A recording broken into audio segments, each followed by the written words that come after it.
आता यानंतर आपण जनगणनेचा थोडक्यात अभ्यास केला, पण आता दारिद्र्य ही संकल्पना पण आपण समजावून घेणार आहोत, कारण शेवटी आपण आर्थिक आणि सामाजिक विकासाच्या योजनांचा विचार करणार आहोत आणि ज्यासाठी विचार करणार आहोत तो घटक आपल्याला समजावून घेणं आवश्यक आहे.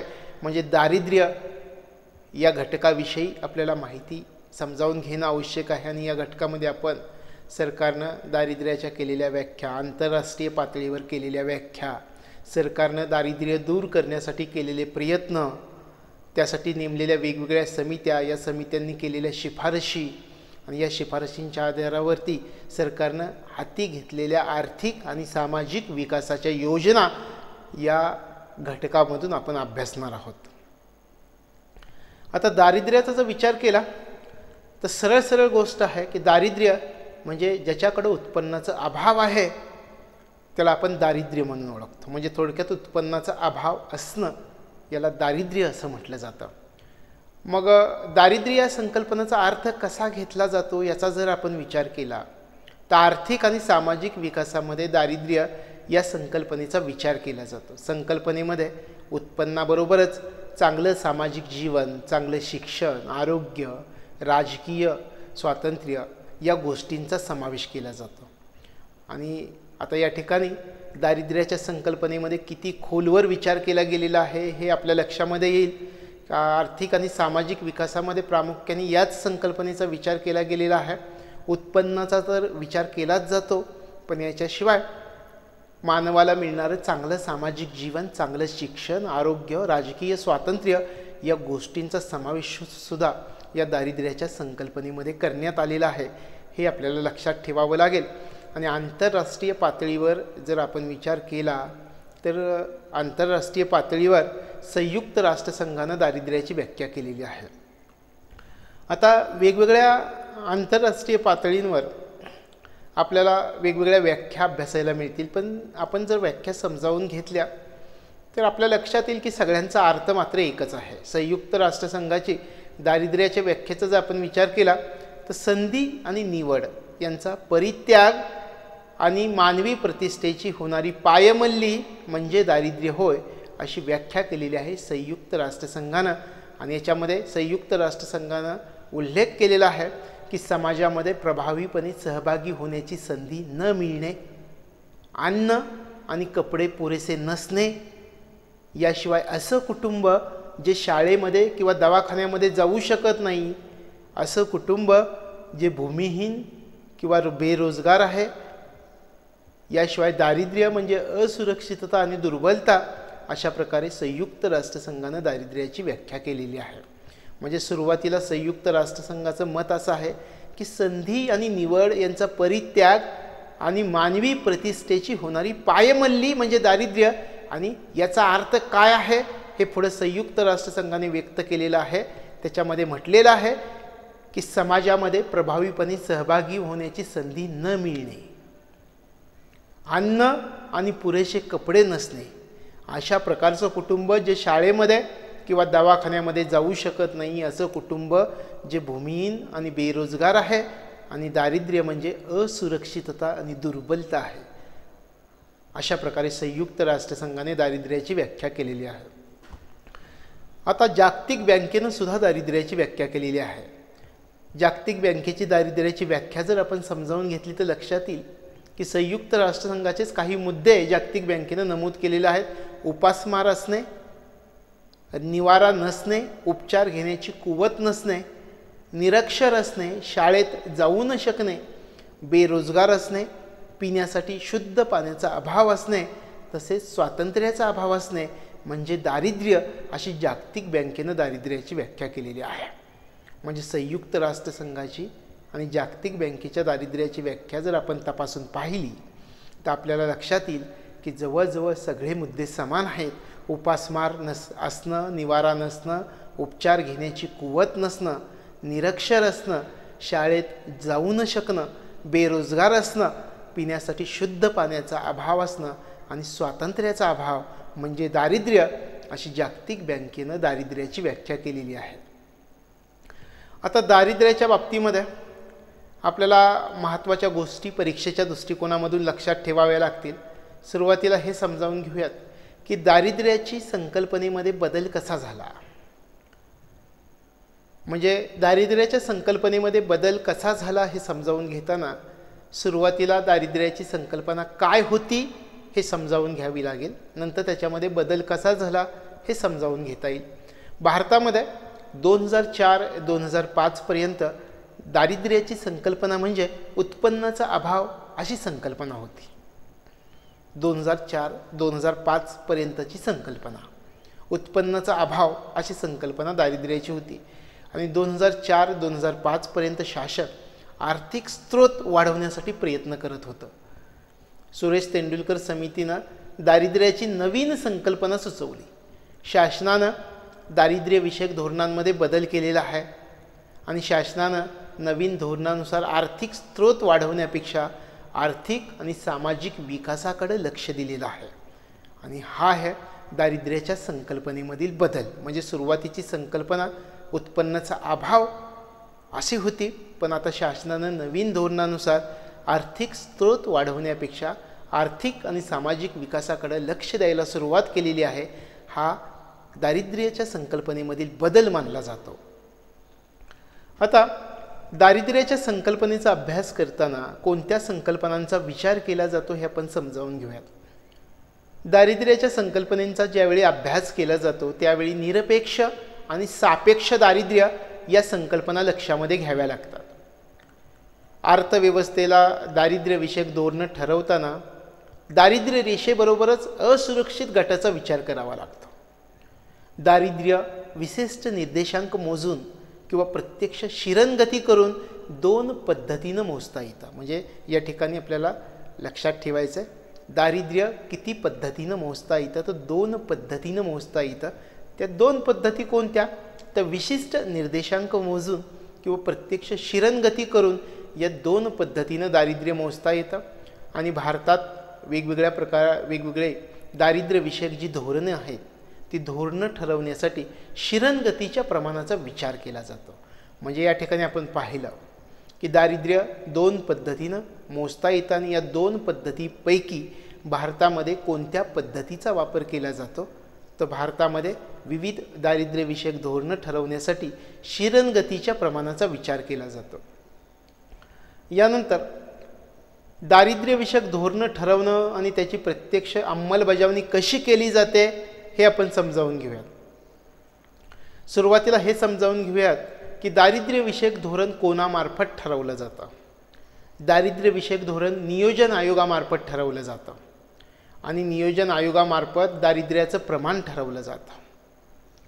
दारिद्र्यविषयक धोरणांची प्रत्यक्ष अंमलबजावणी ग्रामीण भागामध्ये ग्रामीण मंत्रालय करत असतं आणि दारिद्र्यविषयक धोरणांची प्रत्यक्ष अंमलबजावणी शहरी भागामध्ये आवास आणि शहरी दारिद्र्य निर्मूलन मंत्रालयामार्फत केली जात असते.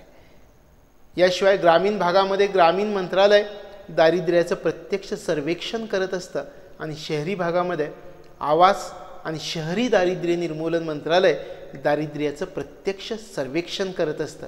अशा प्रकारे आपल्याला दारिद्र्यविषयक धोरणं कोणामार्फत ठरवली जातात आणि त्यांची प्रत्यक्ष अंमलबजावणी कोण करत असतं हे लक्षामध्ये येईल. त्यानंतर असमानता आणि असुरक्षितता यामधला फरक काय आहे ते आपण समजावून घेऊयात.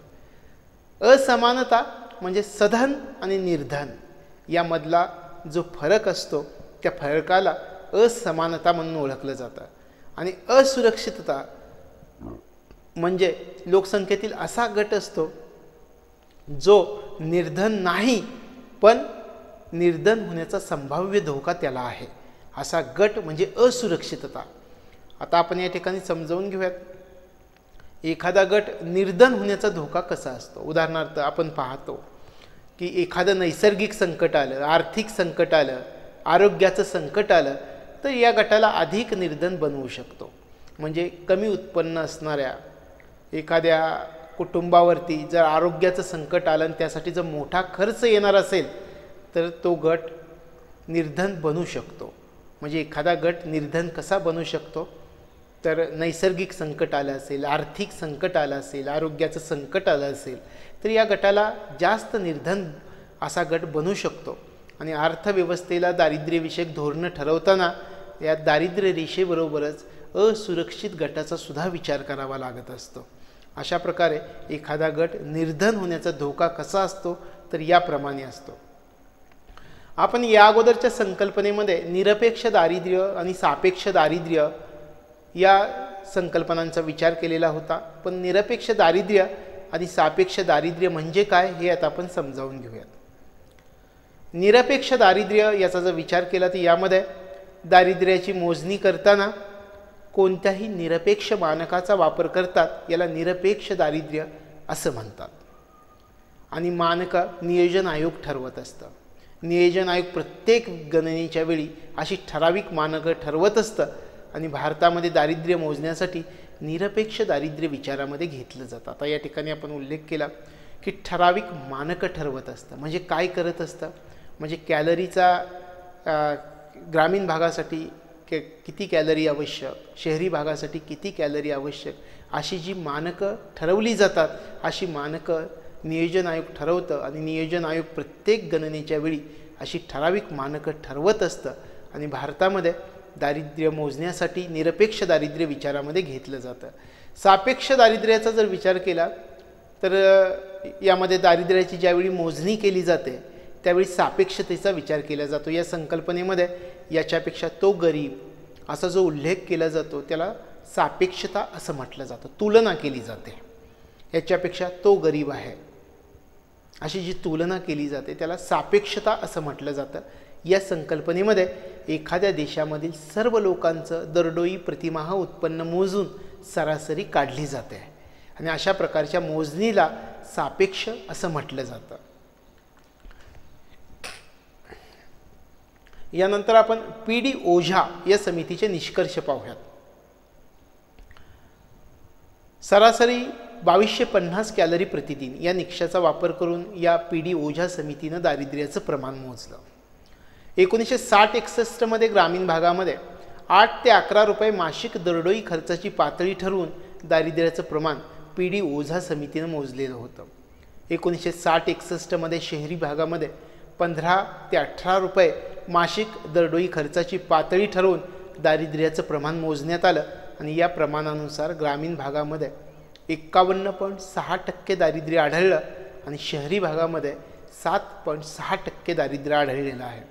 एकूण शहरी आणि ग्रामीण भाग मिळून जर विचार केला तर 44% प्रमाण आढळून आलं आणि 1960-61 मध्ये 19 कोटी लोक दारिद्र्य रेषेखाली राहत होते असं या समितीनं निष्कर्ष काढलेला होता आणि या 19 कोटीपैकी 18.4 कोटी लोक ग्रामीण भागामध्ये राहत होते। नियोजन आयोगानं याच काळामध्ये ग्रामीण आणि शहरी भागासाठी खर्चाची एकच 20 रुपये मासिक खर्च दरडोई खर्चाची पातळी दारिद्र्य रेषेसाठी वापरलेली होती। अशा प्रकारे पी.डी. ओझा समितीचे हे निष्कर्ष आहेत। याच्यामध्ये आपल्याला लक्षात काय ठेवायचं आहे पी.डी. ओझा समितीच्या निष्कर्षामध्ये, तर सरासरी किती कॅलरी प्रतिदिन या निकषाचा वापर करून दारिद्र्याचं प्रमाण मोजलं। 2250 कॅलरी प्रतिदिन या निकषाचा वापर केलेला होता या समितीनं। यानंतर आपण पाहणार आहोत दांडेकर आणि रथ समिती।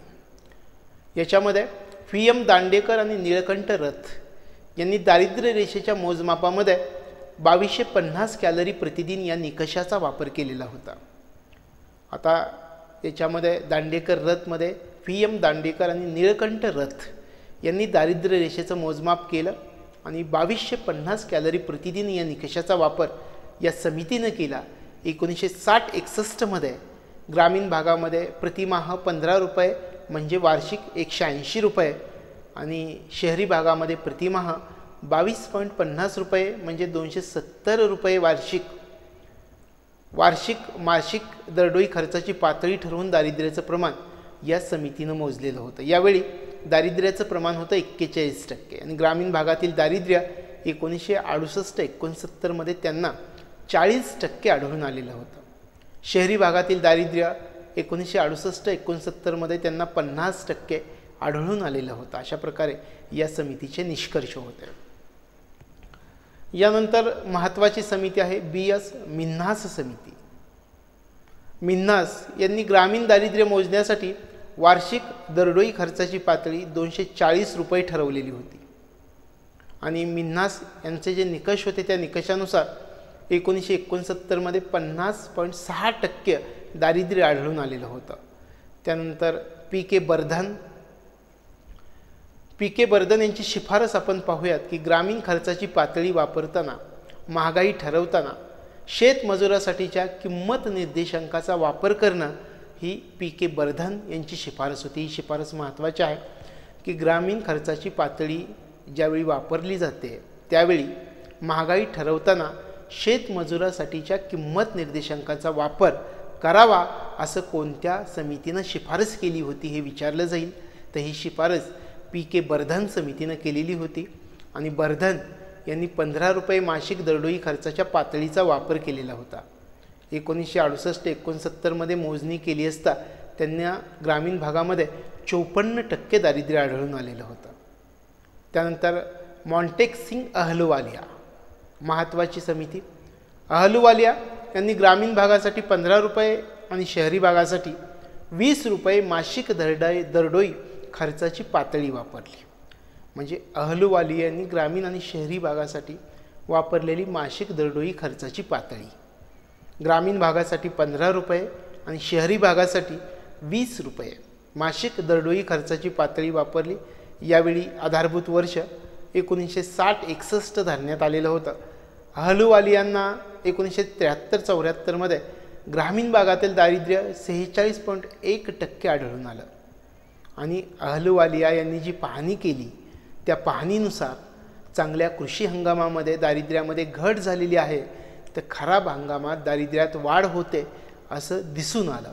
आता या ठिकाणी आपल्याला एक प्रश्न आहे की कोणत्या समितीच्या पाहणीनुसार चांगल्या कृषी हंगामात दारिद्र्यात घट होते आणि खराब हंगामामध्ये दारिद्र्यामध्ये वाढ होते असं दिसून आलेलं होतं, ह्याचा प्रश्न विचारला तर अहलुवालिया यांच्या पाहणीनुसार चांगल्या कृषी हंगामात दारिद्र्यात घट तर खराब हंगामात दारिद्र्यात वाढ होते असं दिसून आलेलं होतं. आणि अहलुवालियांनी जो निष्कर्ष काढला त्या निष्कर्षानुसार 1956-57मधील 54.1% दारिद्र्य 1973-74मध्ये 46.1% वरती आलेलं होतं. अहलुवालिया यांच्या निकषानुसार आर्थिक वाढ आणि उत्पादनावरच लक्ष केंद्रित न करता दारिद्र्य निर्मूलनासाठी विशेष कार्यक्रमांची अंमलबजावणी करणं आवश्यक आहे असं अहलुवालियांनी नमूद केलं. म्हणजे या ठिकाणी आणखी एक प्रश्न आहे आपल्यासाठी की कोणत्या समितीच्या निष्कर्षानुसार आर्थिक वाढ आणि उत्पादनावरच लक्ष केंद्रित न करता दारिद्र्य निर्मूलनासाठी विशेष कार्यक्रमांची अंमलबजावणी करणं आवश्यक आहे असे नमूद केलं गेलेलं होतं. तर अहलुवालिया यांच्या निष्कर्षानुसार आर्थिक वाढ आणि उत्पादनावरच लक्ष केंद्रित न करता दारिद्र्य निर्मूलनासाठी विशेष कार्यक्रमांची अंमलबजावणी करणं आवश्यक आहे असं नमूद केलं गेलेलं होतं. यानंतर आपण गौरव दत्त आणि मार्टिन रॅव्हलिन यांचा दारिद्र्यविषयक अहवाल समजावून घेऊयात. गौरव दत्त आणि मार्टिन रॅव्हलिन यांनी आपला अहवाल जाहीर केला 1989मध्ये. प्रादेशिक असमतोल आणि दारिद्र्यविषयक अहवाल या गौरव दत्त आणि मार्टिन रॅव्हलिन यांनी जाहीर केलेला होता. 1983मध्ये भारतातील दारिद्र्याचं प्रमाण 43.9% हे गौरव दत्त आणि मार्टिन रॅव्हलिन यांनी निश्चित केलं. ग्रामीण भागामध्ये हे प्रमाण त्यांना 45.1% आढळून आलं. आणि दत्त आणि मार्टिन यांनी पॉवर्टी गॅप ही नवीन संकल्पना मांडली. या ठिकाणी लक्षात ठेवायचं पॉवर्टी गॅप ही नवीन संकल्पना कोणत्या समितीनं मांडलेली होती? दत्त मार्टिन समितीनं पॉवर्टी गॅप ही नवीन संकल्पना मांडली. आणि दत्त आणि मार्टिन यांची ही जी नवीन संकल्पना होती या नवीन संकल्पनेला P1 या नावाने ओळखलं जातं. आता या ठिकाणी पॉवर्टी गॅप याचा जर विचार केला तर राष्ट्रीय दारिद्र्य रेषेपासूनचं जे अंतर असतं ते राष्ट्रीय दारिद्र्य रेषेपासूनचं अंतर म्हणजे पॉवर्टी गॅप जास्त आढळतो असं म्हटलं जातं. आणि या अहवालानुसार ग्रामीण भागामध्ये पॉवर्टी गॅप जास्त होता असं दिसून आलं. यानंतर मिन्हास जैन तेंडुलकर समिती 1987-88मध्ये भारतामधील एकूण दारिद्र्य 42.7% होतं आणि असं मिन्हास जैन तेंडुलकर समितीच्या निष्कर्षामध्ये आढळून आलं. आणि यामध्ये ग्रामीण भागातील दारिद्र्य 44.8% आणि शहरी भागामधील दारिद्र्य 36.5% एवढं होतं। यानंतर नियोजन आयोग, 1973 नियोजन आयोगानं दारिद्र्य रेषा ठरवण्यासाठी एका कृती दलाची नेमणूक केली। आता हे कृती दल महत्त्वाचं होतं। कृती दलाच्या सल्ल्यानुसार ग्रामीण भागामध्ये 2400 कॅलरी आणि शहरी भागामध्ये 2100 कॅलरी हा निकष ठरवला गेला। हा निकष आपल्याला लक्षात ठेवावा लागेल। कृती दलाच्या सल्ल्यानुसार जो निकष ठरवला गेला, ग्रामीण भागामध्ये 2400 कॅलरी आणि शहरी भागामध्ये 2100 कॅलरी हा निकष ठरवला गेला।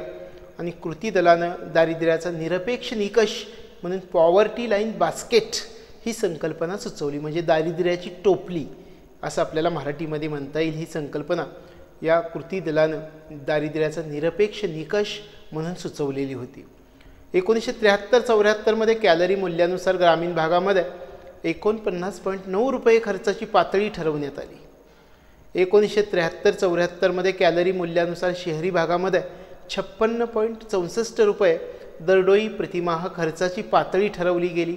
आणि या निकषानुसार नियोजन आयोगानं 1973-74 54.9% एवढं दारिद्र्य काढलं। ग्रामीण भागामध्ये ते 56.4% आणि शहरी भागामध्ये ते 49% आढळून आलेलं होतं। अशा प्रकारे आपल्याला नियोजन आयोग या नेमलेल्या कृती दलानं जे निष्कर्ष काढले ते कृती दलाचे निष्कर्ष आपल्याला समजावून घेता येईल। आता नियोजन आयोगानं दारिद्र्याच्या मोजणीची नवीन पद्धत शोधून काढण्यासाठी नेमलेली समिती आपण समजावून घेऊयात। दारिद्र्याच्या मोजणीची नवीन पद्धत शोधून काढता यावी यासाठी 1989 नियोजन आयोगानं DT लाकडावाला यांच्या अध्यक्षतेखाली एक तज्ज्ञ गटाची समिती नेमली। आणि या लकडावाला गटाचा जो अहवाल आला तो अहवाल 1993 जाहीर झाला। लकडावाला गटानं 1973-1974 ग्रामीण खर्चाची पातळी 49.9 रुपयाऐवजी 49 रुपये ठरवली। लकडावाला गटानं 1973-74 शहरी खर्चाची पातळी 56.64 रुपयाऐवजी 57 रुपये ठरवली। आणि 1973-74 पासून 1987-88 पर्यंतची आकडेवारी या लकडावाला गटाने जाहीर केली। आता या तज्ज्ञ गटाच्या सल्ल्यानुसार मागील दारिद्र्याच्या मोजणीचे जे निष्कर्ष आले त्या निष्कर्षामध्ये 1977-88 51.3%, 1983 44.5% आणि 1987-1988 38.9% आढळून आले। अशा प्रकारे नियोजन आयोगानं ही आकडेवारी निश्चित केली आणि या आकडेवारीवरून 1973-74 दारिद्र्याचं प्रमाण 54.9% एवढं होतं। 1987-88 38.9% म्हणजे हे दारिद्र्याचं प्रमाण 16% कमी झालेलं दिसून आलं। आणि या घटीचं वार्षिक सरासरी प्रमाण जे होतं ते वार्षिक सरासरी प्रमाण 1.14% एवढं होतं। अशा प्रकारे या तज्ज्ञ गटाच्या सल्ल्यानुसार मागील दारिद्र्याच्या मोजणीचे निष्कर्ष हाती आले। यानंतर 1993-94 दारिद्र्याचे प्रमाण, या पद्धतीनुसार 1993-94 दारिद्र्याचं प्रमाण 36% एवढं दिसून आलं।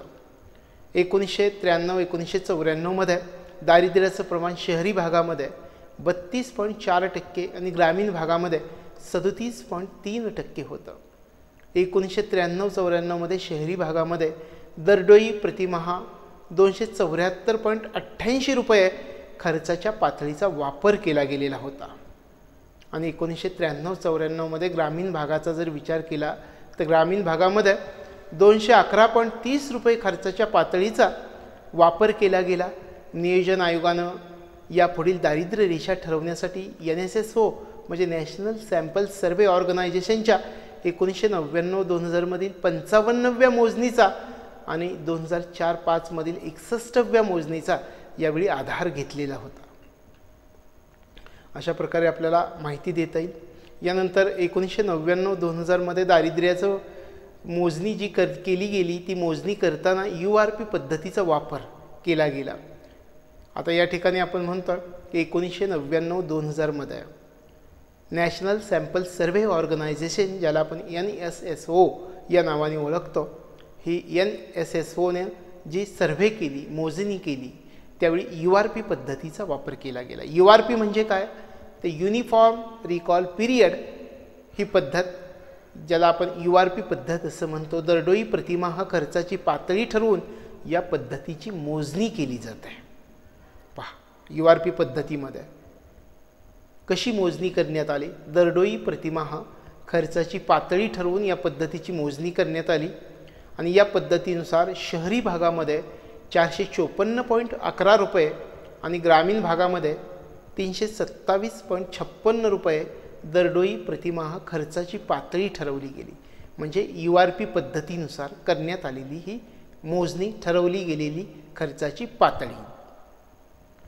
आता या ठिकाणी आपण म्हटले की NSSO ना, नॅशनल सॅम्पल सर्व्हे ऑर्गनायझेशन ना, 1999-2000 मध्ये या URP पद्धतीचा वापर केला गेला होता. युनिफॉर्म रिकॉल पिरियड आणि दरडोई प्रतिमाह खर्चाची पातळी ठरवून या पद्धतीची मोजणी करण्यात आली आणि या पद्धतीनुसार शहरी भागात 454.11 रुपये आणि ग्रामीण भागामध्ये 327.56 रुपये दरडोई खर्चाची प्रतिमाह खर्चाची पातळी ठरवली गेली. आणि या पातळीनुसार ज्यावेळी मोजणी केली गेली त्यावेळी 1999-2000 मध्ये दारिद्र्याचं प्रमाण 26.1 एवढं होतं आणि या पातळीनुसार शहरी भागामध्ये दारिद्र्याचं प्रमाण 23.6% आणि ग्रामीण भागामध्ये 27.1 एवढं दारिद्र्याचं प्रमाण शहरी आणि ग्रामीण भागामध्ये आढळून आलं. आणि नियोजन आयोगाने 2004-05 मध्ये NSSOच्या 61व्या मोजणीचा आधार घेतला. आता आपण URP पद्धतीनं केलेली मोजणी पाहिली. तसंच MRP पद्धतीनुसार 2004-2005 मध्ये एकूण दारिद्र्य मोजलं गेलं. आता या ठिकाणी MRP म्हणजे मिक्स्ड रिकॉल पिरियड, म्हणजे वरील दरडोई खर्च आणि वर्षभरामधून अधूनमधून लागणाऱ्या 5 वस्तू. आता या ठिकाणी आपण म्हणतोय दरडोई खर्च आणि वर्षभरामधून अधूनमधून लागणाऱ्या 5 वस्तू. कोणत्या वस्तू? कपडे, चप्पल, शिक्षण, आरोग्य आणि टिकाऊ वस्तू. या वर्षभरामधून अधूनमधून लागणाऱ्या 5 वस्तू आणि या 5 वस्तूंच्या उपभोगावरील खर्चाची नवीन पातळी या MRP पद्धतीमध्ये विचारामध्ये घेतली गेली. म्हणजे MRP पद्धतीमध्ये काय विचारामध्ये घेण्यात आलेलं होतं, तर MRP पद्धतीमध्ये आपण पाहिले की दरडोई खर्च, वर जो आपण पाहिला होता दरडोई खर्च, तो दरडोई खर्च आणि वर्षभरामधून अधूनमधून लागणाऱ्या 5 वस्तू, या 5 वस्तूंच्या उपभोगावरील खर्चाची नवीन पातळी या MRP पद्धतीमध्ये विचारात घेण्यात आली. आणि MRP पद्धतीनुसार 2004-2005 मध्ये एकूण दारिद्र्य 27.5% होतं. MRP पद्धतीनुसार 2004-2005 मध्ये शहरी भागामध्ये दारिद्र्य 25.7% आणि ग्रामीण भागामध्ये 28.3% एवढं होतं.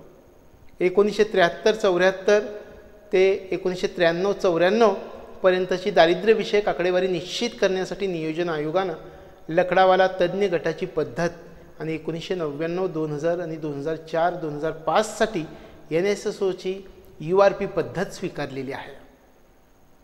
2009-10 मधील आकडेवारी निश्चित करण्यासाठी सुरेश तेंडुलकर यांच्या अध्यक्षतेखाली 2009 मध्ये समिती नेमण्यात आलेली होती. आता आपण या ठिकाणी नियोजन आयोगाची आकडेवारी, त्याच्यामध्ये दारिद्र्य लक्षात काय ठेवायचं आहे की दारिद्र्याची जी आकडेवारी आहे त्याच्यामध्ये नियोजन आयोगानं जाहीर केलेली आकडेवारी, त्याच्यामध्ये एकूण दारिद्र्यामधील ग्रामीण दारिद्र्य किती आहे, शहरी दारिद्र्य किती आहे, सुरेश तेंडुलकर समितीनं सुचवलेली दारिद्र्याची आकडेवारी, त्याच्यामधलं एकूण दारिद्र्य किती आहे, त्याच्यामध्ये ग्रामीण दारिद्र्य किती आहे, शहरी दारिद्र्य किती आहे हे लक्षात ठेवायचं. आणि रंगराजन समितीची आकडेवारी ज्याच्यामध्ये एकूण दारिद्र्य आणि एकूण दारिद्र्यामध्ये ग्रामीण दारिद्र्य किती आहे आणि शहरी दारिद्र्य किती आहे. अलीकडच्या काळामधील हे दारिद्र्य आपल्याला लक्षात ठेवावं लागेल. उदाहरणार्थ नियोजन आयोगाने एकूण दारिद्र्य 2004-2005 मध्ये सांगितलेलं होतं 27.5%. यामध्ये ग्रामीण भागामध्ये 28.3 आणि शहरी भागामध्ये 25.7%. रंगराजन समितीचा विचार केला तर रंगराजन समितीच्या आकडेवारीनुसार 2009-10 मध्ये एकूण दारिद्र्य होतं 38.2%. याच्यामध्ये ग्रामीण दारिद्र्य 39.6% आणि शहरी दारिद्र्य 35.1% होतं. 2011-12 रंगराजन समितीच्या शिफारशीनुसार एकूण दारिद्र्य होतं 29.5%, यामध्ये ग्रामीण दारिद्र्य 30.9% आणि शहरी दारिद्र्य 26.4% एवढं होतं. तेंडुलकर समितीचा जर आपण विचार केला तर तेंडुलकर समितीचं 2009-2010 एकूण दारिद्र्य होतं 29.8%, यामध्ये ग्रामीण 33.8 आणि शहरी 20.9. त्यानंतर 2011-12 सुरेश तेंडुलकर समितीनं जी आकडेवारी दिली यानुसार एकूण दारिद्र्य होतं 21.9%, यामध्ये ग्रामीण दारिद्र्य 25.7% आणि शहरी दारिद्र्य 13.7% एवढं होतं. अशा प्रकारे आपल्याला दारिद्र्याचे हे जे आकडेवारी आहे हे लक्षात ठेवावी लागणार आहे. यानंतर आपण सुरेश तेंडुलकर समिती. सुरेश तेंडुलकर समिती नेमताना 2 प्रश्न निर्माण झालेले होते. यामध्ये दारिद्र्य मापनावरून आर्थिक आणि सामाजिक विकास आणि दारिद्र्य मापनाच्या पद्धती असे 2 प्रश्न यावेळी निर्माण झालेले होते. सुरेश तेंडुलकर समितीनं दारिद्र्याच्या मोजणीसाठी नवीन पद्धत सुचवली. सुरेश तेंडुलकर यांनी दारिद्र्याच्या मोजणीसाठी नवीन पद्धतीसाठी पोषण, आरोग्य, कपडे, शिक्षण आणि ऊर्जा या घटकांचा विचार केला. आता सुरेश तेंडुलकर समितीचं मत काय होतं हे आपण पाहूयात. तेंडुलकर समितीनं जुन्या पद्धतीमधील त्रुटी दाखवून दिल्या. ग्रामीण भागामध्ये 2400 कॅलरी आणि शहरी भागामध्ये 2100 कॅलरी मिळवण्यासाठी 1973-74 दरडोई खर्चाची पातळी ठरवण्यात आलेली होती. पुढे यामध्ये महागाई निर्देशांक मिळवून मोजणी केली जात होती आणि सुरेश तेंडुलकर समितीच्या मते ही पद्धत जुनी झालेली आहे असं या समितीनं नमूद केलं. सुरेश तेंडुलकर समितीनं नमूद केलं की अर्थव्यवस्थेची प्रगती झालेली आहे आणि आता कॅलरी मूल्या इतक्या खर्चापेक्षा विकासासाठी जास्त गोष्टींची गरज असणार आहे. यामुळं खर्चाची नवीन पातळी ठरवण्यासाठी वापरल्या जाणाऱ्या महागाई निर्देशांकामध्ये तफावत आहे आणि या त्रुटींचा विचार करून पॉवर्टी लाईन बास्केट म्हणजे दारिद्र्याच्या टोपलीमध्ये कॅलरी मूल्य मिळवण्याबरोबरच शिक्षण आणि आरोग्यावरील खर्च मोजण्याची शिफारस या तेंडुलकर समितीनं केली. यानंतर 1973-74 दारिद्र्य पातळी ठरवताना शिक्षण आणि आरोग्य या घटकावरील खर्चाचा विचार का करण्यात आला नव्हता हा आपण विचार करूयात. कारण तेंडुलकर समितीनं ज्या काही त्रुटी आहेत त्या त्रुटींचा विचार करून सांगितलेलं होतं की पॉवर्टी लाईन बास्केटमध्ये दारिद्र्याच्या टोपलीमध्ये कॅलरी मूल्य मिळवण्याबरोबरच शिक्षण आणि आरोग्य यावरील खर्च मोजण्याची शिफारस केलेली होती. मग प्रश्न असा निर्माण होतो की या अगोदर शिक्षण आणि आरोग्य या घटकावरील खर्चाचा विचार का करण्यात आलेला नव्हता. तर 1973-74 दारिद्र्याची पातळी ठरवताना शिक्षण आणि आरोग्य या घटकावरील खर्चाचा विचार केला गेला नव्हता, कारण शिक्षण आणि आरोग्य हे शासन पुरवणार होतं. त्यामुळे 1973-74 दारिद्र्याची पातळी ठरवताना शिक्षण आणि आरोग्य या घटकावरील खर्चाचा विचार केला गेलेला नव्हता. यानंतर सुरेश तेंडुलकर समिती या समितीविषयी आपण माहिती समजावून घेऊयात. दारिद्र्य मापनावरून आर्थिक आणि सामाजिक विकास आणि दारिद्र्य मापनाची पद्धती असे 2 प्रश्न निर्माण झालेले होते. म्हणजे या ठिकाणी कोणते 2 प्रश्न निर्माण झालेले होते हे सुरुवातीला आपल्याला लक्षात घ्यावं लागेल. दारिद्र्य मापनावरून आर्थिक आणि सामाजिक विकास आणि दारिद्र्य मापनाची पद्धत असे 2 प्रश्न निर्माण झालेले होते आणि सुरेश तेंडुलकर यांनी दारिद्र्याच्या मोजणीसाठी नवीन पद्धत सुचवली. सुरेश तेंडुलकर यांनी दारिद्र्याची मोजणी करण्यासाठी नवीन पद्धतीसाठी पोषण, आरोग्य, कपडे, शिक्षण, ऊर्जा या घटकांचा विचार केला. म्हणजे या ठिकाणी सुरेश तेंडुलकर समितीनं दारिद्र्याच्या मोजण्यासाठी जी नवीन पद्धती सुचवलेली होती त्या नवीन पद्धतीसाठी कोणत्या घटकांचा विचार केलेला होता हे आपल्याला परीक्षेच्या दृष्टीनं महत्त्वाचं आहे. तर यामध्ये पोषण, आरोग्य, कपडे, शिक्षण, ऊर्जा या घटकांचा विचार या सुरेश तेंडुलकर समितीनं दारिद्र्य मोजणीसाठी नवीन पद्धतीसाठी केलेला होता. आता तेंडुलकर समितीचं मत काय होतं ते आपण समजावून घेऊयात. तेंडुलकर समितीनं जुनी जी पद्धत होती त्या जुन्या पद्धतीमध्ये त्रुटी दाखवून दिल्या. ग्रामीण भागामध्ये 2400 कॅलरी आणि शहरी भागामध्ये 2100 कॅलरी मिळवण्यासाठी 1973-74 दरडोई खर्चाची पातळी ठरवली गेलेली होती आणि पुढे यामध्ये महागाई निर्देशांक मिळवून मोजणी केली जात होती. ही पद्धत जुनी झालेली आहे असं तेंडुलकर समितीनं नमूद केलं. तेंडुलकर समितीच्या मते आता अर्थव्यवस्थेची प्रगती झालेली आहे आणि आता कॅलरी मूल्या इतक्या खर्चापेक्षा विकासासाठी जास्त गोष्टींची गरज आहे. यामध्ये खर्चाची नवीन पातळी ठरवण्यासाठी वापरल्या जाणाऱ्या महागाई निर्देशांकामध्ये तफावत आहे असं तेंडुलकर समितीने सुचवलं. आणि ह्या सगळ्या त्रुटींचा विचार करून पॉवर्टी लाईन बास्केट म्हणजे दारिद्र्याची टोपली यामध्ये कॅलरी मूल्य मिळवण्याबरोबरच शिक्षण आणि आरोग्यावरील खर्च मोजण्याची शिफारस तेंडुलकर समितीने केलेली होती. आता आपण 1973-74 मधील दारिद्र्य पातळी ठरवताना शिक्षण आणि आरोग्य या घटकावरील खर्चाचा विचार का करण्यात आलेला नव्हता हे आपण समजावून घेऊयात. कारण ज्या काही त्रुटी होत्या त्या त्रुटींचा विचार करून पॉवर्टी लाईन बास्केट म्हणजे दारिद्र्याच्या टोपलीमध्ये कॅलरी मूल्य मिळवण्याबरोबरच शिक्षण आणि आरोग्यावरील खर्च मोजण्याची शिफारस तेंडुलकर समितीने केलेली होती. म्हणजेच या अगोदर शिक्षण आणि आरोग्य या घटकांचा विचार केला जात नव्हता. तर 1973-74 मधील दारिद्र्य पातळी ठरवताना शिक्षण आणि आरोग्य या घटकावरील खर्चाचा विचार का करण्यात आला नव्हता हे आपण विचारामध्ये घेऊ. 1973-74 मधील दारिद्र्य पातळी ठरवताना शिक्षण आणि आरोग्य या घटकांवरील खर्चाचा विचार केला गेला नव्हता. कारण शिक्षण आणि आरोग्य हे शासन पुरवणार होतं, म्हणून या घटकांचा विचार केला गेलेला नव्हता. यानंतर तेंडुलकर समितीनं URP पद्धतीनुसार वाढवलेली खर्चाची पातळी आपण समजावून घेऊयात. 2004-2005 मध्ये फक्त विशिष्ट कॅलरी मिळवण्यासाठी खर्चाची पातळी URP पद्धतीनुसार ग्रामीण आणि शहरी भागासाठी अनुक्रमे 356.30 रुपये आणि 538.60 रुपये एवढी होती.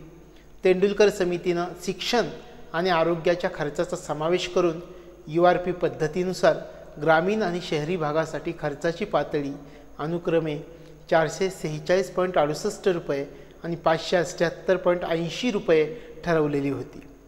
यानंतर तेंडुलकर समितीचे 2004-05 मधील दारिद्र्याचे अंदाज आपण समजावून घेऊयात. 2004-05 मधील दारिद्र्याचं प्रमाण तेंडुलकर समितीनं 37.2% निश्चित केलं. दारिद्र्याचं प्रमाण शहरी भागामध्ये हे प्रमाण 25.5% आणि ग्रामीण भागामध्ये ते 41.8% एवढं होतं. 2009-10 मध्ये तेंडुलकर समितीनं ग्रामीण आणि शहरी भागासाठी ठरवलेली दरडोई प्रतिमाह खर्चाच्या पातळीचा जर आपण विचार केला तर 2009-10 मध्ये तेंडुलकर समितीनं ग्रामीण आणि शहरी भागासाठी दरडोई प्रतिमाह खर्चाची पातळी अनुक्रमे 672.80 रुपये आणि 859.60 रुपये म्हणजे प्रतिदिन खर्चाची पातळी अनुक्रमे 22.42 रुपये म्हणजेच 28 आणि 28.65 रुपये ठरवली. म्हणजे या ठिकाणी 2009-2010 मध्ये तेंडुलकर समितीनं ग्रामीण आणि शहरी भागासाठी दरडोई प्रतिमाह खर्चाची पातळी किती ठरवली तर ग्रामीण भागासाठी या ठिकाणी 672.80 रुपये म्हणजे प्रतिदिन 22.42 रुपये आणि शहरी भागासाठी प्रतिमाह 859.60 रुपये म्हणजे प्रतिदिन 28.65 रुपये ही पातळी ठरवलेली होती. आणि तेंडुलकर समितीचं 2009-2010 मधील दारिद्र्याचे अंदाज जर आपण पाहिले तर तेंडुलकर समितीला 2009-2010 मध्ये दारिद्र्याचं प्रमाण 29.8% आढळून आलं आणि दारिद्र्याचं प्रमाण शहरी भागामध्ये 20.9% आणि ग्रामीण भागामध्ये 33.8% असं होतं. यानंतर 2011-2012 मध्ये तेंडुलकर समितीनं ग्रामीण आणि शहरी भागासाठी ठरवलेली दरडोई प्रतिमाह खर्चाची पातळी आपण समजावून घेऊयात. 2011-12 मध्ये तेंडुलकर समितीनं ग्रामीण आणि शहरी भागासाठी दरडोई प्रतिमाह खर्चाची पातळी अनुक्रमे 816 रुपये आणि 1000 रुपये ठरवण्यात आली. या ठिकाणी ग्रामीण भागासाठी दरडोई प्रतिमाह खर्चाची पातळी 816 रुपये आणि शहरी भागासाठी दरडोई प्रतिमाह खर्चाची पातळी 1000 रुपये 2011-12 मध्ये ठरवली गेलेली होती. आणि 2011-2012चे जे निकष होते या निकषांनुसार सर्वाधिक दारिद्र्य रेषेखालील लोकसंख्या उत्तर प्रदेशामध्ये, यानंतर बिहार, मध्य प्रदेश, महाराष्ट्र, पश्चिम बंगाल यांचा क्रमांक लागतो.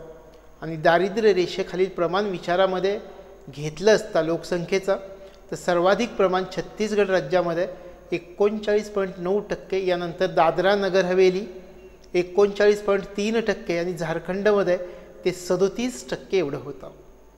दारिद्र्य रेषेखालील प्रमाण विचारामध्ये घेतलं असता हे प्रमाण अंदमान निकोबारमध्ये सर्वात कमी प्रमाण म्हणजे 1% प्रमाण होतं. आणि तेंडुलकर समितीच्या निकषानुसार 2011-2012 मध्ये भारतामध्ये दारिद्र्य 21.9% एवढं दारिद्र्य 2011-12 मध्ये होतं.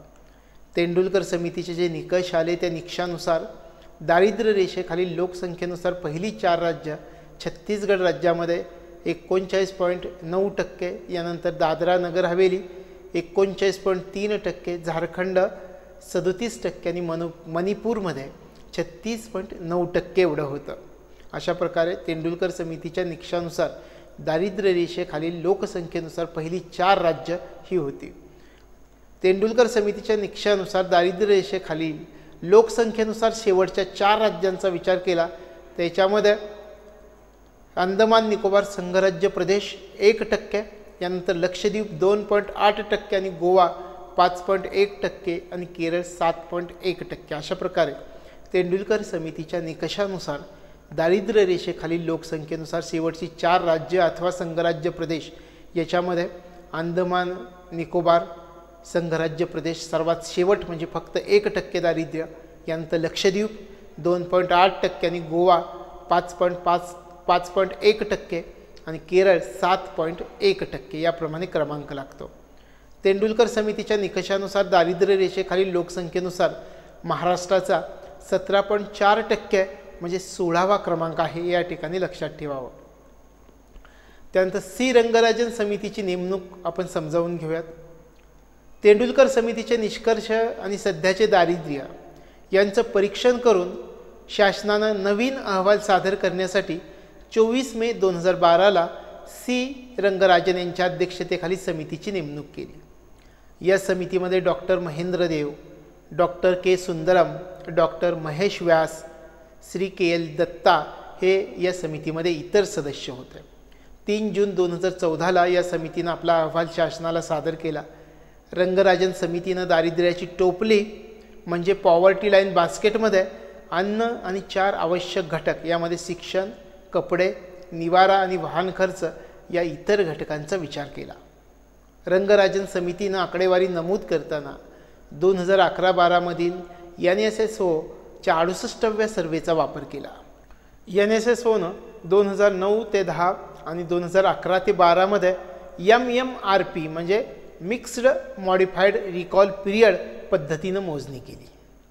या ठिकाणी MMRP पद्धतीमध्ये विचारामध्ये घेतलेले जे खर्च होते त्यामध्ये एका कुटुंबामधील व्यक्तीचा प्रतिमाह खर्च, वर्षभरामधून लागणाऱ्या 5 वस्तूंच्या म्हणजे कपडे, चप्पल, टिकाऊ वस्तू, शिक्षण, आरोग्य यांच्या उपभोगावरील खर्च आणि 7 दिवसांमध्ये लागणाऱ्या तेल, अंडी, मांस, मासे, भाज्या, फळे, मसाले, पान, तंबाखू यावर होणारा 30, 365 आणि 7 दिवसातील एकूण खर्च यांचा समावेश या पद्धतीमध्ये होतो. म्हणजे 1 आठवडा, 1 महिना आणि 1 वर्ष अशा प्रकारे यामधील एकूण खर्च यांचा समावेश या MMRP पद्धतीमध्ये होतो.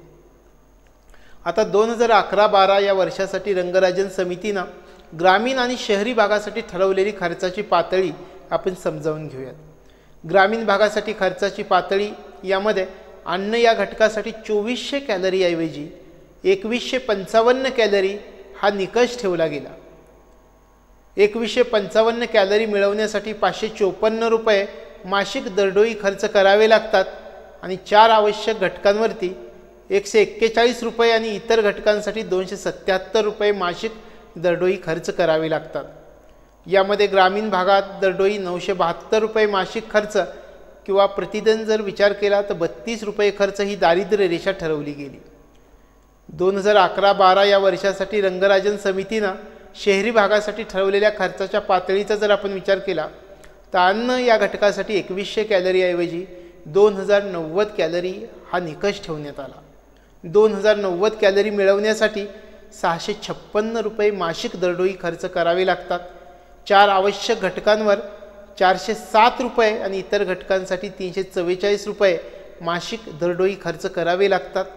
आणि शहरी भागामध्ये दरडोई 1407 रुपये मासिक खर्च किंवा प्रतिदिन जर विचार केला तर 47 रुपये खर्च ही दारिद्र्य रेषा ठरवली गेली.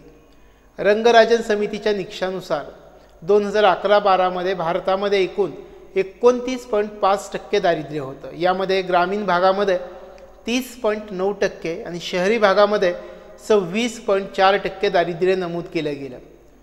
दारिद्र्य रेषेखालील लोकसंख्या उत्तर प्रदेशामध्ये सर्वाधिक, यानंतर बिहार, मध्य प्रदेश आणि पश्चिम बंगाल आणि महाराष्ट्रामध्ये हे प्रमाण आढळून आलं.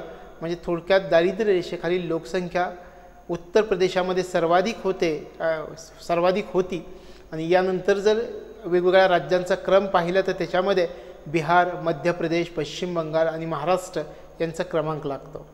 दारिद्र्य रेषेखालील प्रमाणाचा जर विचार केला तर सर्वाधिक प्रमाण छत्तीसगड राज्यामध्ये. आता या ठिकाणी सर्वाधिक प्रमाण लोकसंख्येच्या प्रमाणाचा विचार केला तर सर्वाधिक प्रमाण छत्तीसगड राज्यामध्ये 47.9%, मणिपूर 46.7% आणि ओरिसामध्ये 45.9% एवढं होतं. दारिद्र्य रेषेखालील प्रमाणाचा विचार केल्यास सर्वात कमी प्रमाण अंदमान निकोबारमध्ये 6% होतं. रंगराजन समितीच्या निकषानुसार दारिद्र्य रेषेखालील लोकसंख्येनुसार पहिली 4 राज्य याच्यामध्ये छत्तीसगड राज्यामध्ये 47.9%, यानंतर मणिपूर 46.7%, ओरिसामध्ये 45.9% आणि मध्य प्रदेश 44.3% एवढं होतं. रंगराजन समितीचे जे निकष आले त्या निकषानुसार दारिद्र्य रेषेखालील लोकसंख्येनुसार शेवटची 4 राज्य अथवा संघराज्य प्रदेश अंदमान आणि निकोबार संघराज्य प्रदेशामध्ये 6%, यानंतर गोवा 6.3%, लक्षद्वीप 6.5% आणि पॉंडिचेरी 7.7% एवढं दारिद्र्य होतं. रंगराजन समितीच्या निकषानुसार दारिद्र्य रेषेखालील लोकसंख्येनुसार महाराष्ट्राचा 20% म्हणजे 20वा क्रमांक आहे.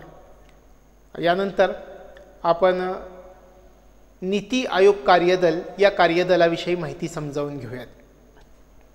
दारिद्र्य निर्मूलन हा उद्देश ठेवून भारत सरकारनं नीती आयोगाअंतर्गत task force on elimination of poverty in India या कार्यदलाची नेमणूक 16 मार्च 2015ला केली. या समितीनं 30 ऑक्टोबर 2015पर्यंत आपला अहवाल सादर करायचा आहे आणि नीती आयोगाचे उपाध्यक्ष श्री अरविंद पनगारिया या कार्यदलाचे अध्यक्ष आहेत. या आयोगामध्ये जे सदस्य आहेत त्यांच्यामध्ये नीती आयोगाचे श्री विवेक देबरॉय, याशिवाय doctor Ratin Roy, doctor Surjit Bhalla, doctor TCA Anant या इतर सदस्यांचा समावेश होतो. म्हणजे आयोगाच्या सदस्यामध्ये नीती आयोगाच्या एका सदस्याचा आणि इतर 3 सदस्यांचा समावेश आहे. नीती आयोगाचे श्री विवेक देबरॉय, यानंतर इतर सदस्यांमध्ये डॉक्टर रतीन रॉय, डॉक्टर सुरजित भल्ला आणि डॉक्टर TCA अनंत या इतर सदस्यांचा समावेश या आयोगामध्ये आहे. आणि भारत सरकारच्या वेगवेगळ्या 9 विभागांचे सचिव या कार्यदलाचे सदस्य म्हणून कार्यरत आहेत. आता नीती आयोग कार्यदलाकडे सोपवण्यात आलेले विषय आपण समजावून घेऊयात.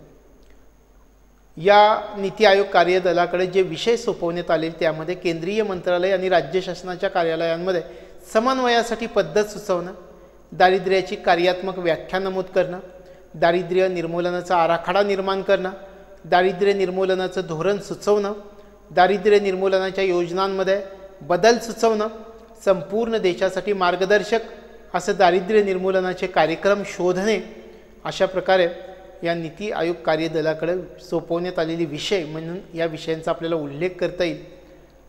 यानंतर आपण जागतिक बँकेचा दारिद्र्यविषयक अहवाल समजावून घेऊयात.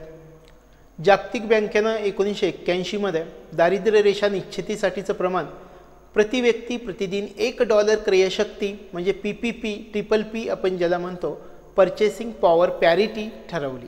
या ठिकाणी सुरुवातीला आपण उल्लेख केला जागतिक बँकेनं 1981 मध्ये दारिद्र्य रेषा निश्चितीसाठीचं प्रमाण प्रति व्यक्ती प्रतिदिन $1 क्रयशक्ती ठरवलं आणि या निकषानुसार जगामध्ये 52% दारिद्र्य आहे असं आढळून आलं आणि या निकषानुसार भारतामध्ये 60% दारिद्र्य आढळून आलं. त्यानंतर 1993 मधील नवीन निकषांचा जर विचार केला तर 1993मध्ये या क्रयशक्तीचं प्रमाण $1.8 आणि 2005मध्ये $1.25 एवढं वाढवलं गेलं. नवीन निकषानुसार जागतिक बँकेला 2005मध्ये जागतिक दारिद्र्य रेषेखालील लोकांचं प्रमाण 26% दिसून आलं. भारतामध्ये हे प्रमाण जागतिक बँकेच्या निकषानुसार 42% आणि थोडक्यात आपल्याला 41.8% एवढं प्रमाण जागतिक बँकेच्या निकषानुसार भारतामध्ये होतं. या काळामध्ये भारतातील दारिद्र्य रेषेखालील लोकांची संख्या $1.25 प्रतिदिन प्रतिव्यक्ती निकषानुसार 46.1 कोटी एवढी होती असं दिसून आलेलं आहे. त्यानंतर ग्रामीण विकास मंत्रालय, ज्याला आपण मिनिस्ट्री ऑफ रूरल डेव्हलपमेंट या नावाने ओळखतो, ग्रामीण भागातील विविध योजना राबवण्यासाठी मंत्रालयाला दारिद्र्य रेषेखालील कुटुंब शोधून काढावी लागतात.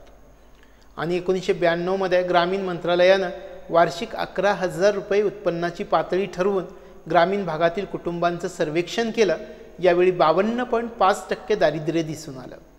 1997मध्ये ग्रामीण मंत्रालयानं पुन्हा सर्वेक्षण केलं आणि 1997मध्ये जे निकष आले त्या निकषानुसार नियोजन आयोगानं घालून दिलेल्या दरडोई मासिक खर्चाची पातळी ठरवून ग्रामीण भागातील कुटुंबाचं सर्वेक्षण करण्यात आलं आणि यावेळी मंत्रालयाला 41.1% दारिद्र्य आढळलं. यावेळीचे निकष असे होते की ज्या कुटुंबाकडं पक्कं घर, चांगलं उत्पन्न, जमीन, टिकाऊ ग्राहक वस्तू किंवा मोठी कृषी अवजारं असतील अशी कुटुंब दारिद्र्य रेषेच्या वर समजली जातील असे निकष यावेळी होते. यानंतर 2002मधलं ग्रामीण मंत्रालयाचं सर्वेक्षण, 2002मध्ये पुन्हा ग्रामीण मंत्रालयाने सर्वेक्षण केलं. यावेळी सर्वोच्च न्यायालयाचा आदेश आला, यामुळे हे सर्वेक्षण मध्येच थांबवलं गेलं आणि या सर्वेक्षणामधून 13 इंडिकेटर पद्धतीचा वापर केला. आता या 13 इंडिकेटर पद्धतीमधले घटक कोणते होते ते आपण समजावून घेऊयात. यामध्ये जमीन, घर, कपडे, अन्न, स्वच्छता, ग्राहक वस्तू, साक्षरता, रोजगार, राहणीमान, शिक्षण, कर्ज, स्थलांतर, आधारहीनता यांचा समावेश या सर्वेक्षणामधून 13 इंडिकेटर पद्धतीमध्ये करण्यात आलेला होता. म्हणजे 13 इंडिकेटर पद्धतीमध्ये कोणते घटक होते हे आपल्याला लक्षात ठेवावं लागेल आणि या प्रत्येक इंडिकेटरसाठी कमाल 4 गुण म्हणजे एकूण 52 गुणांची प्रश्नावली तयार केली गेली. 0 ते 17 गुण असलेलं कुटुंब दारिद्र्य रेषेखालील कुटुंब समजलं जाणार होतं. 17 ते 52 गुण असलेलं कुटुंब दारिद्र्य रेषेवरील कुटुंब समजलं जाणार होतं. अशा प्रकारे हे सर्वेक्षण केलं गेलं आणि यानंतर NC सक्सेना यांच्या अध्यक्षतेखाली समिती नेमण्यात आली. पुढील सर्वेक्षणाच्या पद्धतीसाठी ग्रामीण मंत्रालयानं NC सक्सेना यांच्या अध्यक्षतेखाली एका समितीची नेमणूक केली. या सक्सेना समितीनं आपला अहवाल ऑगस्ट 2009मध्ये शासनाला सादर केला. सक्सेना समितीनं जो अंदाज सांगितला त्या अंदाजानुसार 2009मध्ये ग्रामीण दारिद्र्याचं प्रमाण साधारणपणे 50% एवढं आहे असं नमूद केलं. सक्सेना समितीनं स्वयंव्यावर्तन आणि स्वयंसमावेशन आणि 10 मार्कांची नवीन सर्वेक्षणासाठीची पद्धत सुचवली. यानंतर सक्सेना समितीनं सुचवलेल्या स्वयंव्यावर्तन आणि स्वयंसमावेशन याचा नेमका अर्थ आपण समजावून घेऊयात. सुरुवातीला स्वयंव्यावर्तन म्हणजे काय हे समजावून घेऊयात. यामध्ये सरासरी जमीन धारण्यापेक्षा दुप्पट जमीन असणारे, 3 चाकी किंवा 4 चाकी वाहन असणारे, कृषी यंत्र असणारे, उदाहरणार्थ ट्रॅक्टर, मळणी यंत्र असणारे, 10,000पेक्षा जास्त मासिक उत्पन्न कमवणारा सदस्य असणारे, आयकर भरणारे अशी कुटुंब आपोआप दारिद्र्य रेषेवरील समजली जाणार होती. याला स्वयंव्यावर्तन असं म्हटलं गेलं. आणि स्वयंसमावेशन म्हणजे काय हे आपण समजावून घेऊयात. स्वयंसमावेशन या संकल्पनेमध्ये निर्देशित मागास जमातींचे असणारे, महादलित वर्गाचे, फक्त स्त्री कुटुंब प्रमुख असलेले, मुख्य सदस्य अपंग असलेलं कुटुंब, कुटुंबातील मुख्य सदस्य कमी वयाचं असलेलं कुटुंब, घर नसलेलं कुटुंब अशा प्रकारची कुटुंब आपोआप दारिद्र्य रेषेखालील कुटुंब समजली जाणार होती आणि याला स्वयंसमावेशन ही संकल्पनेचं नाव दिलं गेलं. त्यानंतर आपण देशामधील आर्थिक आणि सामाजिक तसेच जातीय गणना याविषयी माहिती घेऊयात. देशामधील आर्थिक, सामाजिक तसेच जातीय गणना करण्याचा निर्णय केंद्र शासनाने घेतला आणि आर्थिक आणि सामाजिक तसेच जातीय गणनेला सुरुवात 29 जून 2011ला त्रिपुरामधील सांखोला नावाच्या खेड्यामधून करण्यात आली. यापूर्वी अशी गणना स्वातंत्र्यपूर्व काळामध्ये 1931मध्ये केली गेलेली होती आणि या गणनेसाठी यावेळी संगणकाचा वापर केला गेलेला आहे. ग्रामीण भागामधील सामाजिक, आर्थिक आणि जातीय जनगणनेचा कार्यक्रम ग्रामीण मंत्रालयामार्फत पार पाडला जात आहे. अशा प्रकारे आपल्याला या गणनेविषयी माहिती सांगता येईल. यानंतर आपण आवास आणि शहरी दारिद्र्य निर्मूलन मंत्रालय, ज्याला आपण मुफा या नावाने ओळखतो, की ministry of housing and urban poverty alleviation या नावानं ओळखतो, आवास आणि शहरी दारिद्र्य निर्मूलन मंत्रालय. शहरी भागातील दारिद्र्य रेषेखालील कुटुंबांचं सर्वेक्षण हे आवास आणि शहरी दारिद्र्य निर्मूलन मंत्रालयामार्फत केलं जात असतं. शहरी भागातील सर्वेक्षणाची पद्धत शोधून काढण्यासाठी श्री S.R. हशीम समिती नेमण्यात आलेली होती आणि S.R. हशीम यांच्या अध्यक्षतेखाली एक समिती फेब्रुवारी 2011मध्ये स्थापन केली गेलेली होती. सध्या आवास आणि शहरी दारिद्र्य निर्मूलन मंत्रालय शहरी भागामध्ये नवीन सामाजिक, आर्थिक आणि जातीय जनगणना 2011 पार पाडलेली आहे.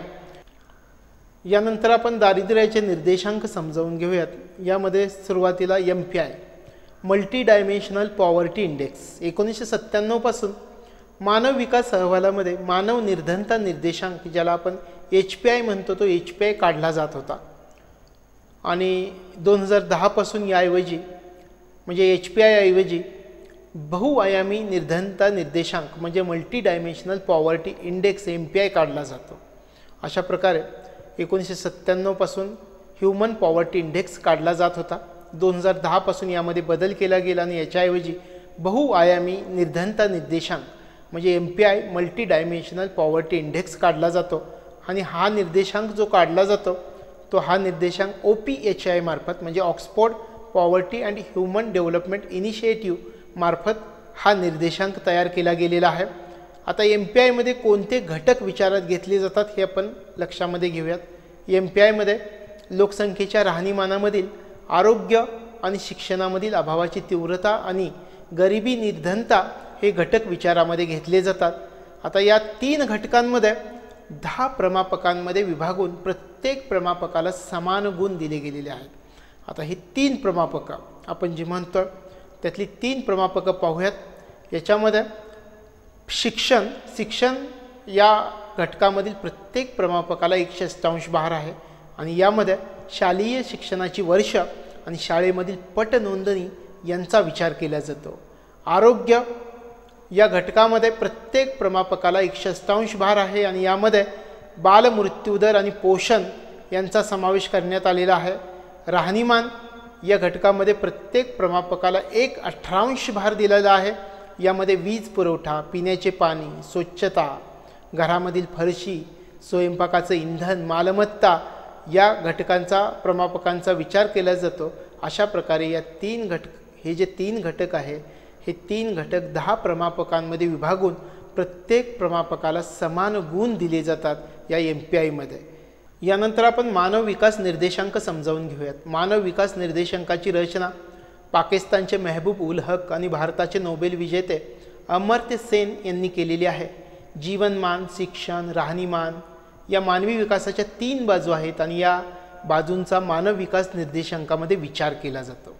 याच्यामध्ये जीवनमान या घटकाचा विचार करताना जन्मावेळेचं सरासरी आयुर्मान मोजण्याची पद्धत असते. यामध्ये कमाल आयुर्मान 85 वर्ष आणि किमान आयुर्मान 25 वर्ष समजण्यात येतं.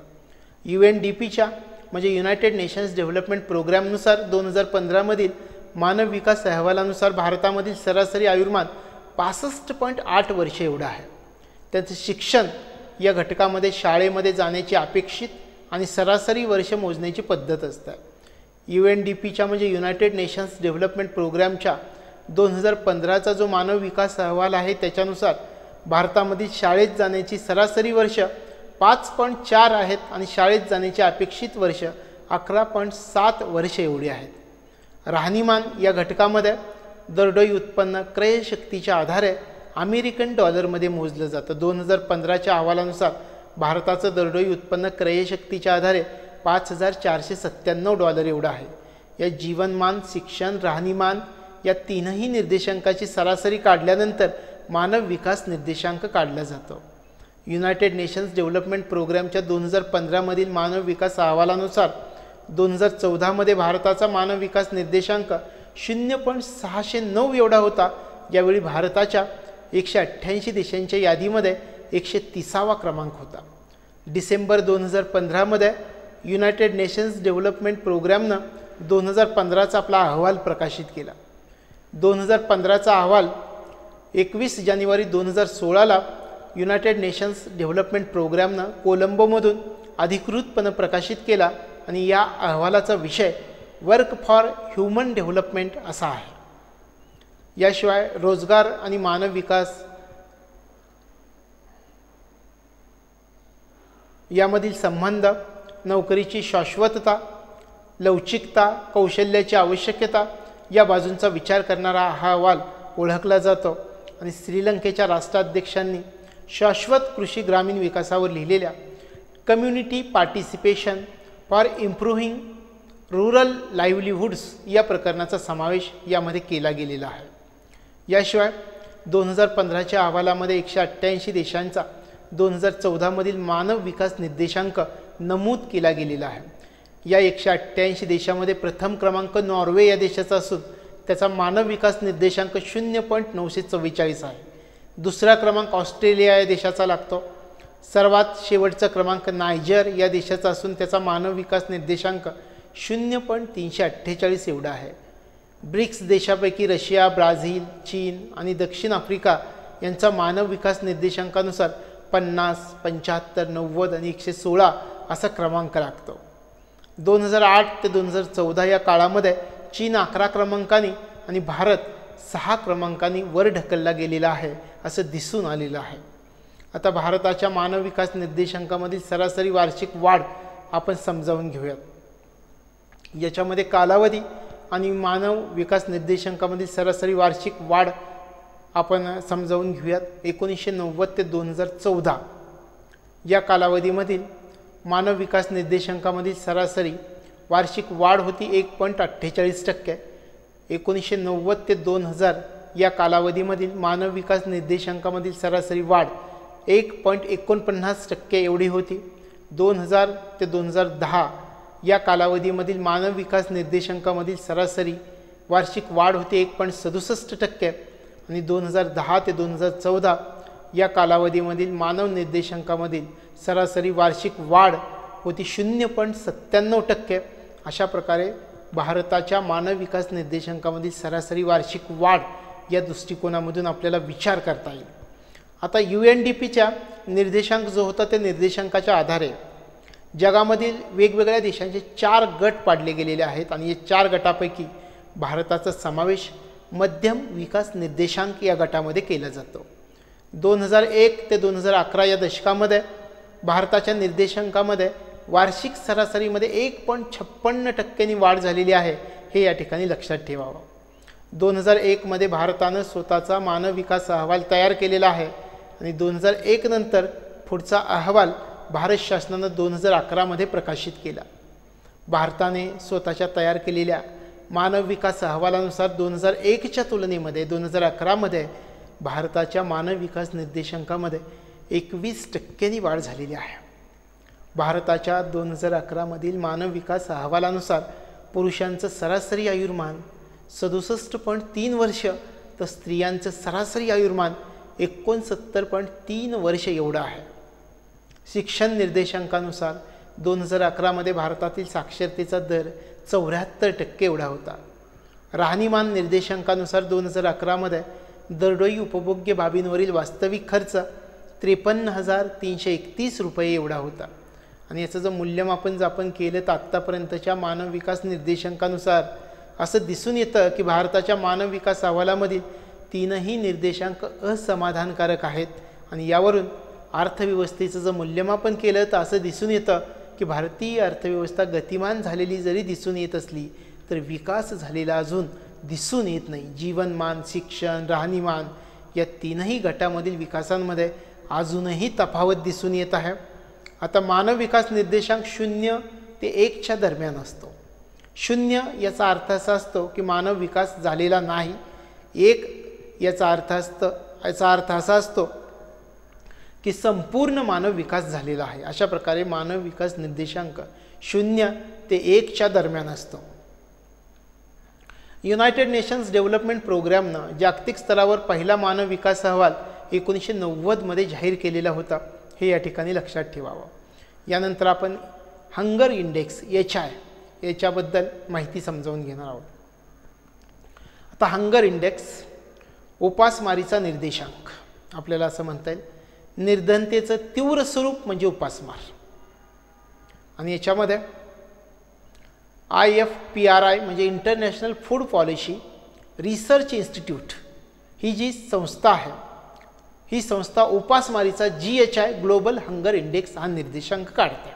म्हणजे सुरुवातीला कोणत्या संस्थेमार्फत उपासमारीचा निर्देशांक काढला जातो आणि कोणता निर्देशांक काढला जातो, तर international Food Policy Research institute या संस्थेमार्फत उपासमारीचा निर्देशांक काढला जातो आणि त्याचं नाव आहे GHI ग्लोबल हंगर इंडेक्स हा निर्देशांक काढला जातो. आता ग्लोबल हंगर इंडेक्स काढताना उपासमारीशी निगडीत 3 घटकांचा विचार केला जातो.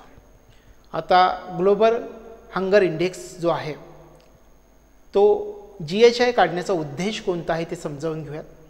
लोकसंख्येतील कुपोषणामधील प्रमाण, बालकांमधील कुपोषणातील प्राबल्य आणि बालमृत्यूदर, प्रादेशिक आणि वेगवेगळ्या देशांमधील उपासमारीचं असणारं प्रमाण शोधून त्यांच्या निर्मूलनासाठी प्रयत्न करता यावेत या उद्देशानं हा ग्लोबल हंगर इंडेक्स काढला जातो. म्हणजे ग्लोबल हंगर इंडेक्स कोणत्या उद्देशानं काढतात, तर या उद्देशानं हा इंडेक्स काढला जातो. आता ग्लोबल हंगर इंडेक्स दर्शवण्याची पद्धत कोणती असते ते आपण समजावून घेऊयात. कसा दर्शवतात ग्लोबल हंगर इंडेक्स, तर ग्लोबल हंगर इंडेक्स 0 ते 100च्या दरम्यान असतो. 0 म्हणजे चांगला निर्देशांक असतो, याचा अर्थ उपासमार नसणं असा होतो. 100 म्हणजे अति वाईट निर्देशांक असतो. आता याच्यामधील भाग आपण पाहूयात. 0 ते 5 म्हणजे कमी उपासमार असते, 5 ते 9.9 म्हणजे मध्यम उपासमार असते, 10 ते 19.9 म्हणजे गंभीर उपासमार असते, 20 ते 29.9 म्हणजे धोक्याची घंटा असते आणि 30 म्हणजे अत्यंत भयावह उपासमार असते. अशा प्रकारे आपल्याला या GHI ग्लोबल हंगर इंडेक्स कोणत्या पद्धतीने दर्शवला जातो, तर या पद्धतीने दर्शवला जातो. त्यानंतर भारताचा GHI किती आहे हे पाहूयात. 1990 मध्ये भारतात GHI 30.3% होता, 1996 मध्ये 22.6% होता, 2001 मध्ये 24.2% होता, 2012 मध्ये 22.9% हा GHI झालेला आहे. म्हणजे अजूनही भारताचा ग्लोबल हंगर इंडेक्स धोक्याची सूचना देणारा ग्लोबल हंगर इंडेक्स म्हणून ओळखला जातो. आणि 2012 मधील 22.9 GHI बरोबर 79 गुणानुक्रमात भारताचा देशामध्ये इतर देशांमध्ये अनुक्रम जो होता तो 65वा क्रमांक होता. आणि प्रथम क्रमांक अझरबैजान या देशाचा होता, त्याचा 5 GHI एवढा होता. दुसरा क्रमांक चीनचा 5.1 ग्लोबल हंगर इंडेक्स चीनचा होता. आणि 79वा क्रमांक जो होता तो बुरुंडी देशाचा होता, तो बुरुंडी देशांचा 37.1 ग्लोबल हंगर इंडेक्स होता. या ठिकाणी आपण म्हटलं की 79 जे गुणानुक्रम होते त्याच्यामध्ये भारताचा अनुक्रम मात्र 65वा आहे. 2012 मध्ये भारताचा ग्लोबल हंगर इंडेक्स आहे 22.9 म्हणजे 65वा क्रमांक आहे भारताचा. यानंतर आपण 2005 मध्ये international Food Policy Research institute म्हणजे IFPRI ना 117 देशांचा GHI मोजला, ग्लोबल हंगर इंडेक्स मोजला. आणि या अहवालानुसार भारताचा ग्लोबल हंगर इंडेक्स 38.5 म्हणजे धोक्याची सूचना देणारा होता. 2015 मध्ये ग्लोबल हंगर इंडेक्स 29 आहे, म्हणजे 2005 ते 2015 दरम्यान 9.5 अंकांनी हा ग्लोबल हंगर इंडेक्स कमी झालेला दिसून येतो. तरीसुद्धा हा अंकसुद्धा गंभीर उपासमार दर्शवताना दिसत आहे. अशा प्रकारे ग्लोबल हंगर इंडेक्स याबद्दल आपल्याला माहिती सांगता येईल. यानंतर गिनी गुणांक, गिनी निर्देशांक याबद्दल आपल्याला माहिती सांगता येईल. गिनी गुणांक किंवा गिनी निर्देशांक. सुरुवातीला गिनी गुणांक कशासाठी काढला जातो हे समजावून घेऊयात. अर्थव्यवस्थेमधील उत्पन्नाच्या असमान वाटपाच्या अभ्यासासाठी गिनी गुणांक काढला जातो. यासाठी एक आलेख काढतात.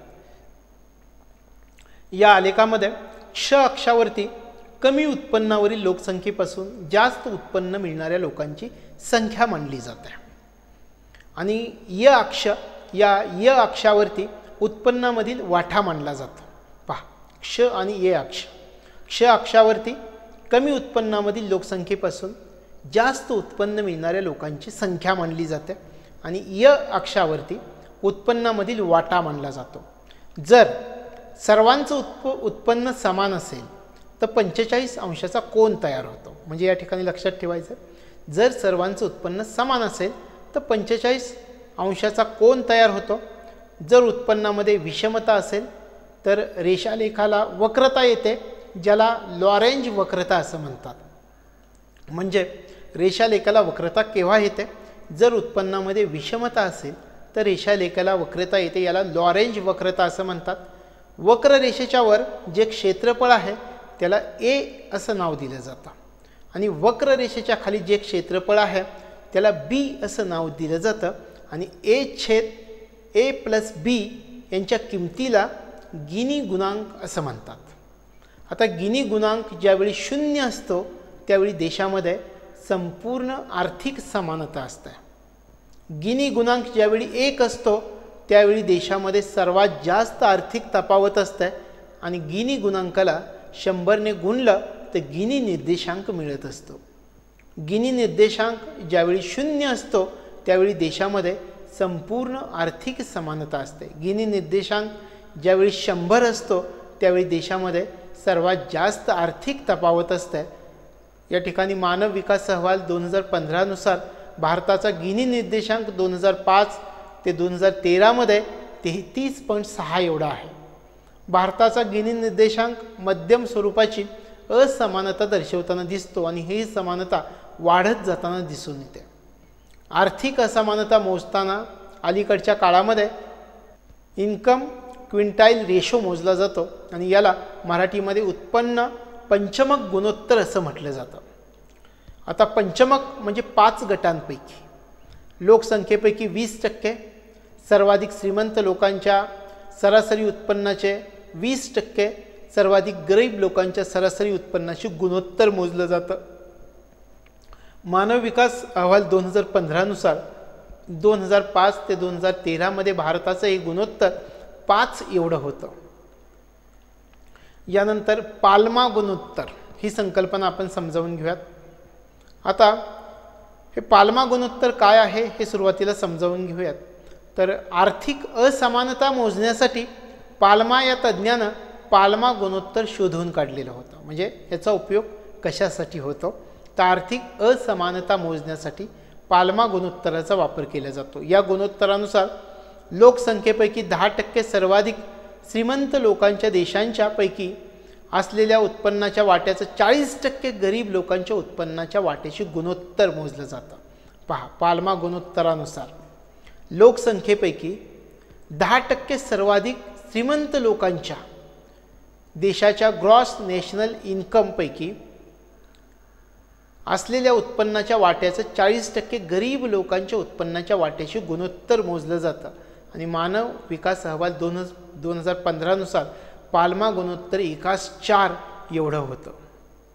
अशा प्रकारे पाल्मा गुणोत्तर आर्थिक असमानता मोजण्यासाठी वापरलं जातं. यानंतर आपण बेरोजगारीचे दर आणि बेरोजगारी मोजण्याच्या 3 पद्धती समजावून घेणार आहोत. बेरोजगारीचा दर याचा जर आपण विचार केला तर बेरोजगारी दारिद्र्याशी निगडीत असल्यानं बेरोजगारीचा दरही विचारात घेतला पाहिजे आणि बेरोजगारीचा दर 3 पद्धतीने मोजतात. आता या 3 पद्धती कोणत्या आहेत ते आपण समजावून घेऊयात.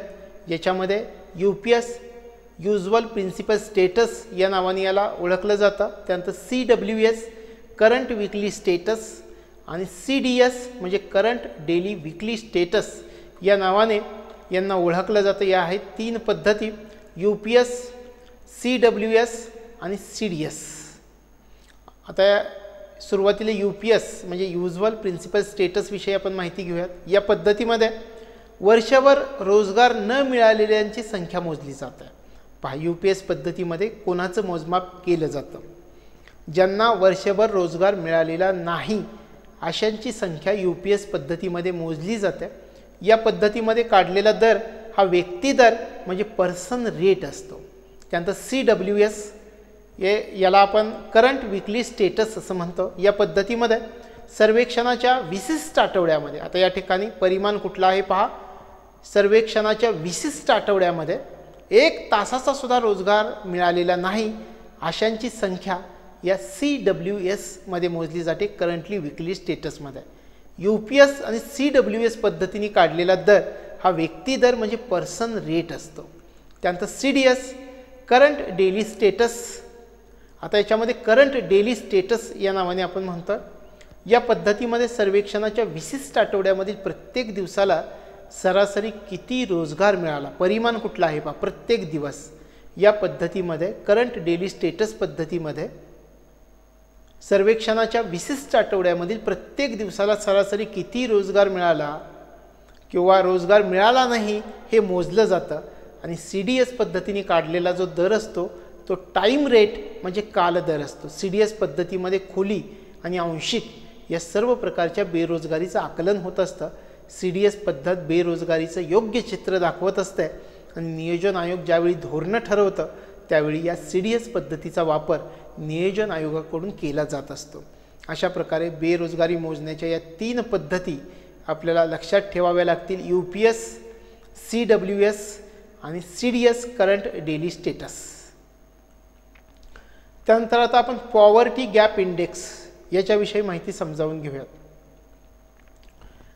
आता सुरुवातीला पॉवर्टी गॅप इंडेक्स कशाला म्हणतात हे समजावून घेऊयात. एखाद्या लोकसंख्येमधील दारिद्र्य रेषा निश्चित केल्यानंतर या सरासरी दारिद्र्य रेषेपासून दारिद्र्याचं अंतर याला पॉवर्टी गॅप इंडेक्स असं म्हटलं जातं. आता या ठिकाणी पहा, पुन्हा एकदा आपण व्याख्या समजावून घेऊयात. पॉवर्टी गॅप इंडेक्स एखाद्या लोकसंख्येमधील दारिद्र्य रेषा निश्चित केल्यानंतर या सरासरी दारिद्र्य रेषेपासून दारिद्र्याचं अंतर जे आहे त्याला पॉवर्टी गॅप इंडेक्स म्हणून ओळखलं जातं. आणि दारिद्र्य रेषेवरील सर्व लोकांचा हा पॉवर्टी गॅप इंडेक्स 0 समजला जातो. दारिद्र्य रेषेखाली लोकांची सरासरी दारिद्र्य रेषेपेक्षा जितकी जास्त गरिबी असेल तितका PGI जास्त असतो, म्हणजे पॉवर्टी गॅप इंडेक्स जास्त असतो. पॉवर्टी गॅप इंडेक्सची संकल्पना गौरव दत्त आणि मार्टिन रॅवेल यांनी सुचवलेली होती, हे या ठिकाणी लक्षात ठेवावं. 1995 ते 1997 या कालावधीसाठी पॉवर्टी गॅप इंडेक्स शहरी भागासाठी 7.27 आणि ग्रामीण भागासाठी 8.21 एवढा होता. 2010 मध्ये भारताचा पॉवर्टी गॅप इंडेक्स 7.5 एवढा होता. त्यानंतर स्क्वेअर्ड पॉवर्टी गॅप इंडेक्स. आता ही संकल्पना स्क्वेअर्ड पॉवर्टी गॅप इंडेक्सची जी संकल्पना आहे ही संकल्पना दारिद्र्याच्या अंतराचं म्हणजे पॉवर्टी गॅप इंडेक्सचं वेगवेगळ्या गरीब लोकांमधील तुलनात्मक प्रमाण या अर्थानं या संकल्पनेचा वापर केला जातो. आता या निर्देशांकामुळे कशाचं आकलन होतं तर लोकसंख्येमधील प्रमाण, दारिद्र्य रेषेपासूनचं किंवा दारिद्र्यापासूनचं अंतर आणि गरीब लोकांमधील दारिद्र्याची तफावत आणि तीव्रता या गोष्टींचं आकलन या निर्देशांकामुळे होत असतं. आता SPG इंडेक्स आपण याला म्हणूयात. SPG इंडेक्समुळं दारिद्र्याचं संरचनात्मक आकलन होत असतं.